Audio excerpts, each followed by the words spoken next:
अर्जुन, अर्जुन है कौन? अर्जुन जो सुन करके अपने अंदर अर्जन कर लेता वो अर्जुन है। हमारे भारत में एक गायन है कि नर ऐसा कर्म करे नारायण बन जाए और नारी ऐसा कर्म करे जो लक्ष्मी बन जाए। नारी को लक्ष्मी कहते हैं। आज किसी घर में बहुत अच्छी चीज कही गई है, यत्र नारीयस्त पूज्यन्ते रमन्ते तत्र देवता। जिस परिवार में नारियों का सम्मान होता है, नारियों की इज्जत, भगवान कहता है पहला इस सृष्टि कर्म करने जा रहे तो पहले मुझे मत भूलना। मगर आज इंसान सबसे पहले भगवान को ही भूलता है। आज मुसलमान का तो अल्लाह नूर है, नूर माना ज्योति होता है। ये भी जाते मक्का में हज करने, इनका सबसे बड़ा तीर्थ मक्का है। ये भी मक्का में हज करने जाते तो वहाँ एक संगे अश्वत्थ नाम का पत्थर है।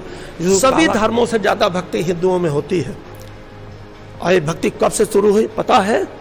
नहीं पता। मेरा नाम राजकुमार शुक्ला है। आप यहाँ हाँ, मैं यहीं रहते हैं। लेकिन अभी आपने कहा कि आप इंजीनियर रह चुके हैं और यहाँ आके अभी अध्यात्म का ज्ञान दे रहे हैं। मेरे लिए पहला एक्सपीरियंस है ऐसा। मैं आपसे पहला वो व्यक्तित्व है जिससे मैं मिल रहा हूँ जो कि इंजीनियर होते हुए अध्यात्म का ज्ञान दे रहे हैं। तो मिले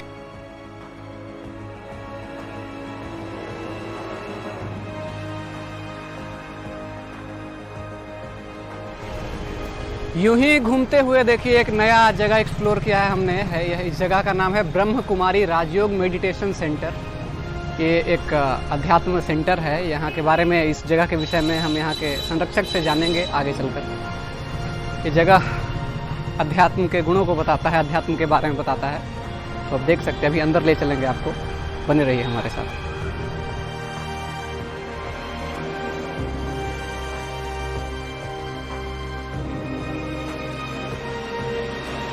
तो यहाँ की विशेषताओं के बारे में यहाँ के संरक्षक से मैं जानने की कोशिश करूँगा कि यहाँ की विशेषताएं क्या है, इस मंदिर की खासियत क्या है। तो ये इनसे मिलते हैं। ये प्रजप्ता ब्रह्मा कुमारी ईश्वरी विश्वविद्यालय, जहाँ ईश्वरी ज्ञान की पढ़ाई होती है, जिसको राजयोग कहते हैं। ये लक्ष्मी और नारायण जी, लक्ष्मी नारायण सज्जु के महाराजा और महारानी होते हैं। जब ये होते हैं तो एक धर्म होता है। धर्म हिंदू कोई धर्म नहीं होता। ये हिंदुस्तान है तो हम हिंदू कहलाने लग गए। हम सब जितने भी हैं सब सनातन धर्म के हैं। तो सनातन धर्म में इस सृष्टि सनातन धर्म से स्टार्ट हुई। उस समय एक धर्म, एक राज्य, एक भाषा, एक कुल, एक मत, ये सर्वगुण संपन्न, 16 कला संपूर्ण, संपूर्ण निर्विकारी हुए। आज भी याद किए जाते हैं। घर घर में लक्ष्मी की पूजा होती, सत्यनारायण कथा सुनी जाती है। हमारे भारत में एक गायन है कि नर ऐसा कर्म करे नारायण बन जाए और नारी ऐसा कर्म करे जो लक्ष्मी बन जाए। नारी को लक्ष्मी कहते हैं। आज किसी घर में छोटी सी बच्ची भी आती है तो क्या कहा जाता है? लक्ष्मी आई। हाँ? परंतु आज उन्हीं लक्ष्मियों की कलयुग में कितनी बड़ी दुर्गति भी हो रही है। शास्त्रों में बहुत अच्छी चीज कही गई है, यत्र नारीयस्त पूज्यन्ते रमन्ते तत्र देवता। जिस परिवार में नारियों का सम्मान होता है, नारियों की इज्जत होती है, वो परिवार खुशहाल बना रहता है। वहाँ देवी देवता भी रमन करते हैं। भगवान आए हमको ऐसा ही बना देता है। कभी हम ऐसा ही थे तो कब थे? सतयुग त्रेता में थे। वहाँ से जन्म लेते लेते लेते जब कलयुग में आए तो ऐसे बन गए। कभी खुश रहा करते थे, आते छोटी छोटी बातों पर टेंशन, तनाव, गुस्सा, क्रोध। इतनी उम्र बीत जाती, गुस्सा कहाँ से आता पता नहीं। हानि के लिए गुस्सा करते हो। कभी गुस्सा नहीं करना चाहिए। गुस्सा तो एक अग्नि है, खुद जलती है, हमें भी जला देती है कि नहीं? एक बार अगर गुस्सा शरीर के अंदर आ गया तो 72 घंटे अंश उसके पड़े होते हैं। कभी गुस्सा नहीं करना चाहिए। भगवान इतना बढ़िया आर्गन से बना के हमको देता है। साइंस विज्ञान नहीं बना सकता है इसे। इतना बढ़िया कंठ देता है, किसी भी जीव की ऐसी आवाज़ नहीं निकल सकती। परंतु इस मुख से किसी के प्रति मीठा बोलोगे तो मीठा बना दोगे। तो उसके लिए ज्ञान, आध्यात्मिक ज्ञान चाहिए। बहुत बड़ी बात कही आपने। इसके बाद अब मैं आपसे जानना चाहूँगा कि इस मंदिर की स्थापना करने के पीछे क्या उद्देश्य था? जीवन मूल्य के ऊपर ये मंदिर बनाया गया है कि हर मनुष्य में अच्छी अच्छी चीज़ें, ज्ञान अच्छे अच्छे मिले, हैं, और जिससे अपना जीवन अच्छा बनाए। जैसे कि मैं यहाँ देख पा रहा हूँ कि यहाँ हिंदू धर्म के भी देवी देवता हैं, उधर देखूँ तो बौद्ध धर्म के भी हैं। तो इन दोनों के बीच सामंजस्य स्थापित करने की कोशिश जो की गई है। चैप्टर पे चलेंगे तो हम आगे बताएंगे। आप हमें दिखाइए आगे। दूध घी की नदियाँ बहती थी, शेर गाय घाट पर पानी पीते थे, हीरे जवाहरात के महल होते थे। कभी भारत हमारा इस तरह से था। परंतु आज भारत कलयुग में कैसे हो गया? आज कलयुग में तो भारत इस तरह से हो गया कि एक माँ बाप के 2 सगे लड़के एक नल का पानी नहीं पी पाते हैं। एक समय सोने की चिड़ी, भारत हीरे जवाहरात का महल था। आज तो सोने की चीज पहन के इंसान रोड पर नहीं चल सकता। डर किससे? आज के इंसान से ही डर है ना। आज के इंसान की सोच एकदम शैतान की हो गई। भगवान आता राजयोग की शिक्षा दे के ऐसे दैवी तुल्य बना देता। ये बचपन का नाम राधे कृष्ण है। यही जब राजगद्दी पर बैठते हैं, स्वयंवर होता तो नामकरण लक्ष्मी नारायण के रूप में फिर इस सृष्टि चलती है। यहाँ थोड़ा बता दें। हाँ, इधर देखिए, इसके बारे में थोड़ा हमें बताइए। देखो यहाँ बताया गया, कहते हैं भगवान ने अर्जुन को गीता ज्ञान सुनाई, मगर भगवान ने एक अर्जुन को गीता ज्ञान नहीं सुनाई। अर्जुन है कौन? अर्जुन जो सुन करके अपने अंदर अर्जन कर लेता वो अर्जुन है। जो गीता को उपदेश लेता है वो उस दुनिया में जाने लायक बनता, वो जो ये सतयुग की दुनिया है। यहाँ एक कलयुग, ये आज की दुनिया। और यहाँ देखो बताया गया, कहते हैं किसी भी चीज का बीज जमीन पर बोया जाता तो पेड़ ऊपर को आता है और 2 पत्ते पहले निकलते हैं। इसी तरह मनुष्य सृष्टि रूपी वृक्ष का जो बीज रूप है, अलमाइटी अथॉरिटी सुप्रीम पावर, वो ब्रह्मलोक निवासी है। ये सृष्टि के 2 पत्ते हैं, राधे और कृष्ण। इनके कंबाइंड रूप में विष्णु है। राधे कृष्ण माँ बाप से भी पालना लेते, गुरु से भी शिक्षा लेते, परंतु वो गुरुओं को अभी गुरु है। इसलिए उसके सामने खड़े होकर कहते हैं ना, तुम्हें वो माता चपता, तुम्हें बंधु। हमारा माता पिता बंधु सखा सब तरह से, चाहे जिस रूप में उसको याद करो। ये जो दृश्य है सब जो आप देख रहे हैं, तमाम दृश्य अपने आप में बहुत कुछ बयां कर रही है, जो शायद यदि हम खुद से देख के यहाँ से जाते तो इनका महत्व को नहीं समझ पाते। लेकिन इन्होंने बहुत ही मार्मिक तरीके से इसको बताया, बहुत ही सूक्ष्म तरीके से इसको प्रस्तुत किया। इसके लिए मैं इनका सादर अभिनंदन करता हूँ, इनका आभार व्यक्त करता हूँ। और आगे की तस्वीरों के बारे में भी इनसे जानने की कोशिश करूंगा। बताया गया कि आज मनुष्य मन से परेशान है, मन उसके वश में नहीं है। मन को एकाग्र करने की विधि राजयोग के द्वारा परमात्मा ही बताता है कि अपने को आत्मा समझो और मुझ परमात्मा को याद करो। शास्त्रों में भी कहा गया कि मन बना भव मध्य तो मध्या जीवा नमस् करो, माम असि सत्यम ते पर जानो प्रियस्मि में। तू मुझ में मन लगा, मेरा भगवान मुझको प्रणाम कर, ऐसा करने से तू मुझे ही प्राप्त होगा।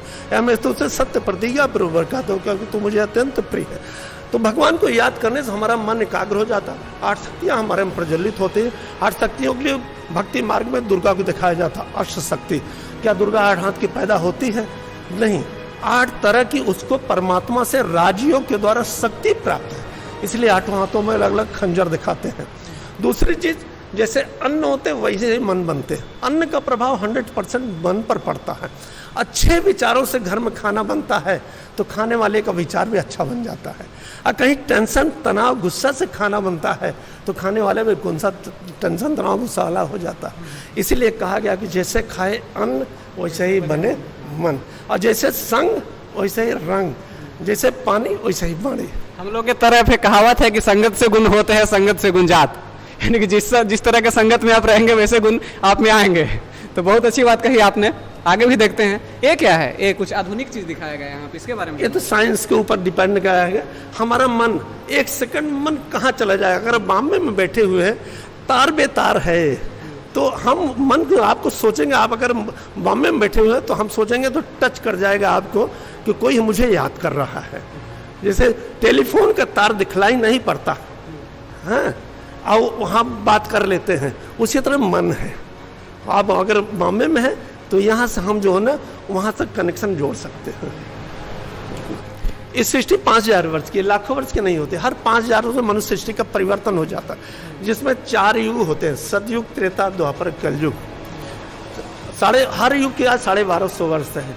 1250 वर्ष सतयुग, 1250 त्रेता, 2500 साल तक इस सृष्टि पर संपूर्ण सुख शांति होती, किसी चीज की कमी नहीं होती। एक धर्म होता है, और 2500 साल के बाद जब द्वापर युग आता तो अनेक पैगंबर इस सृष्टि पर आने लगते हैं। तो 2500 साल के बाद जो पैगंबर आया द्वापर युग में, वो इब्राहिम आया। आज से 2500 वर्ष पहले इस्लाम धर्म की स्थापना किया और संदेश क्या पब्लिक में दिया, जीवन के नियम और सिद्धांत बताए, भाईचारा का संदेश दे दिया। उसके बाद 250 साल बाद गौतम बुद्ध आए, उन्होंने क्या संदेश दिया? दया धर्म का मूल है, हर पर दया करो। तीसरा पैगंबर है क्राइस्ट, उन्होंने क्या संदेश दिया? प्रेम ही ईश्वर है। 3 पैगंबर लगातार आ गए, हिंदुओं का अस्तित्व खत्म होने लगा, तो आदि शंकराचार्य के इस सृष्टि की उत्पत्ति हुई। उन्होंने 4 शंकराचार्य बनाए, चारों दिशाओं में भेजे, और वेद व्यास जी ने दिव्य दृष्टि के आधार पर महाभारत गीता शास्त्र की रचना की, हिंदुओं का अस्तित्व बच गया। कलयुग आया तो मनुष्य दुखी हुआ, और जब दुख पड़ता है तो इंसान किसको पुकारे? प्रभु को। हाँ, आज प्रभु को जानता ही नहीं। तो आज का मनुष्य करता क्या है, सुबह उठता है तो नहा धो लेता, तो लोटे में जल अक्षत फूल डाल करके पेड़ के जड़ में भी जल चढ़ाता है, सोचता कि इसमें भी भगवान है, इससे भी सुख शांति प्राप्त हो जाएगी। सूरज को भी अर्घ्य देता, ये भी भगवान है, इससे भी सुख शांति मिल जाएगी। कहीं गंगा नहाने जाता तो नहाने के बाद पानी में खड़े होकर हाथ से पानी फेंकते कि इसमें भी भगवान है, इससे भी सुख। अन्य जड़ तत्वों की आज मनुष्य पूजा करने लगता है, बिल्कुल देह अभिमानी पतित बन जाता है। आज के मनुष्य के आहार व्यवहार दृष्टि वृत्ति मन वचन कर्म सभी गिर जाते हैं। तो भगवान एक सृष्टि के बीच खाली कलम लगाता है, किस चीज के कम लगाता है, ज्ञान और योग की। ब्रह्मा सरस्वती के द्वारा अन्न ब्राह्मण ब्राह्मणी रचता, फिर नई सृष्टि कलम रखती है।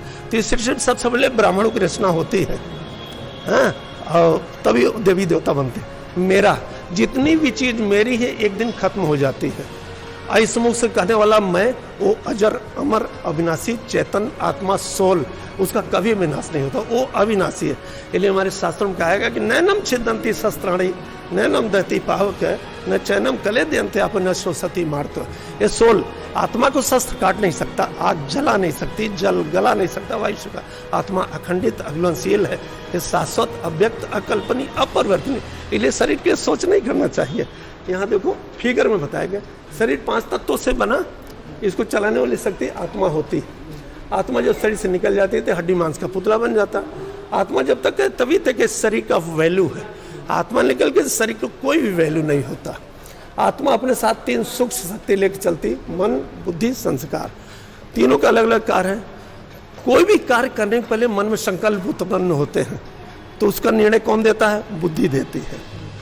मन अगर अच्छी चीज सोचता है तो बुद्धि यश करती है, मन कोई बुरी चीज सोचता है बुद्धि तुरंत रोक देती है। इसलिए कहा गया कि जैसे जैसे मन सोचे, हाँ, अच्छा सोचता है मन तो उसका जीवन अच्छा बनता है, मन बुरी चीज सोचता है जीवन बुरा बनता है। चाहिए इस सृष्टि पे जब हम आते हैं तो भगवान भी 2 चीजें हमें कहकर भेजता है। वो कौन से 2 चीजें हैं, इस माया नगरी में आते हैं तो भूल जाते हैं। वो कौन से 2 चीजें, भगवान कहता है पहला, इस सृष्टि कर्म करने जा रहे तो पहले मुझे मत भूलना। मगर आज इंसान सबसे पहले भगवान को ही भूलता है। आज घर में थाली में खाना सच के आ जाता है, फटाफट शरीर को हम भोजन दे देते, उसको भोग भी नहीं लगाते, उसको तो पूछते भी नहीं। दूसरा भगवान कहता इस सृष्टि पर जा रहे हो तो कोई बुरे कर्म मत करना। मगर आज हम बुरे कर्म करके जेल की रोटी खाने लगता है, समझ। इसलिए हमें अच्छे कर्म करना है। आपने जिस तरह से इस आध्यात्मिक इन बातों को विज्ञान से जोड़ के बताया, काफी अच्छा लगा सुनकर। जीवन के मूल्यों का आपने अच्छी तरह से प्रस्तुत किया हमारे सामने।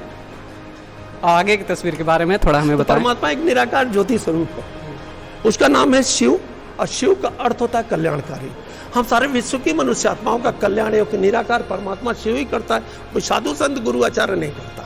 वो परमात्मा जब सृष्टि पे आता तो मनुष्य तन का आधार लेता, अर्थात पर काया प्रवेश करता है, और 3 देवताओं का रचकर इस सृष्टि कार्य कराता है, ब्रह्मा विष्णु शंकर। 3 देवताओं के रचने के कारण ही परमात्मा को त्रिमूर्ति त्रिकालदर्शी त्रिनेत्री त्रिलोकीनाथ कहा जाता है। इसलिए उसको शिवलिंग पर 3 लकीर दिखाते हैं। उसको अंग्रेजी में गॉड कहते हैं। गॉड के भी 3 ही अक्षर होते हैं, GOD। तीनों का अलग अलग अर्थ है। जी से जनरेशन, ब्रह्मा द्वारा सृष्टि की स्थापना, ओ से ऑपरेशन, विष्णु द्वारा नई सृष्टि की पालना, और डी से डिस्ट्रक्शन, शंकर के द्वारा इस सृष्टि का विनाश। 3 कर्तव्य है परमात्मा इन देवताओं के द्वारा कराता। उस परमात्मा को जितने अनेक धर्मों के पैगंबर आते हैं उसको ही याद कर। जैसे मुसलमान का तो अल्लाह नूर है, नूर माना ज्योति होता है। ये भी जाते मक्का में हज करने, इनका सबसे बड़ा तीर्थ मक्का है। ये भी मक्का में हज करने जाते तो वहाँ एक संगे अश्वत्थ नाम का पत्थर है, जिसको कावा का पत्थर कहते हैं। उसको 7 बार परिक्रमा करके दूर से चूमते हैं तो इनके हज पूरे हो जाते हैं। उस पत्थर के छू नहीं सकते। आप तो किसी शिव मंदिर में जाकर माथा टेक लो, मेरे भगवान, ये छू नहीं सकते। क्यों नहीं छू सकते? कहते अल्लाह के घर से पवित्र पत्थर आया और इनके हज पूरे हो जाते हैं। ईसा मसीह ने कहा गॉड इज लाइट, परमात्मा एक प्रकाश है। परंतु तो आज ईसाई लोग इन्हीं को प्रभु यीशु कहते, ये उसकी तरफ ही सारा। गॉड वो है, मैं नहीं हूँ। मैं तो एक पैगाम देने के लिए धरती पर अवतरित हुआ हूँ, पैगंबर हूँ। भक्ति सभी धर्मों से ज्यादा भक्ति हिंदुओं में होती है। और ये भक्ति कब से शुरू हुई पता है? नहीं पता है। ये भक्ति द्वापर से शुरू होती। 4 युग होते हैं ना, सतयुग, त्रेता, द्वापर, कलयुग। सतयुग त्रेता में भक्ति नहीं होती, द्वापर से भक्ति शुरू होती है। तो द्वापर की जो भक्ति शुरू होती, तो सबसे पहली भक्ति सृष्टि पर शुरू करने वाला कौन है? वो है राजा विक्रमादित्य। अब किसकी भक्ति किया? शिव की। हीरे की प्रतिमा बनवाई और सोने का मंदिर बनवाया। उस जगह का नाम पड़ा सोमनाथ, गुजरात में है सोमनाथ मंदिर। हाँ, जिसको मोहम्मद गजनवी ने 17 बार उस पर आक्रमण किया और 18वीं बार लूट ले गया, तहस नहस कर दिया। गुरु नानक ने कहा एक ओंकार निराकार सतनाम अकाल मूर्ति निरंजन, परमात्मा एक है और सत्य है। ये बुद्ध भी सत्य की खोज में चले। जब इनको वैराग उत्पन्न हुआ तो ज्योति का साक्षात्कार हुआ। आज इनके जितने भी मंदिर हैं, चीन, जापान, थाईलैंड, बर्मा, तिब्बत, सब में 24 घंटे ज्योति जलती रहती है। कृष्ण हिंदुओं में भगवान कहते हैं, ये भी शिव की ही पूजा की है। कहाँ के? कभी आप अगर मौका लगे तो मथुरा जाइएगा तो वहाँ गोपेश्वर मंदिर है, वहाँ उन्होंने शिव की पूजा की है। रामायण देखो तो राम ने भी किसकी पूजा किया? किसकी पूजा किया? शिव की। क्यों किया? कहा जाता है कि राम भगवान थे, भगवान थे तो फिर पूजा करने की इनको क्या आवश्यकता पड़ गई? ये तो जाते समुद्र पार कर रावण से युद्ध करके सीता जी को ला सकते थे, क्या जरूरत थी? लेकिन नहीं, ये मर्यादा पुरुषोत्तम थे।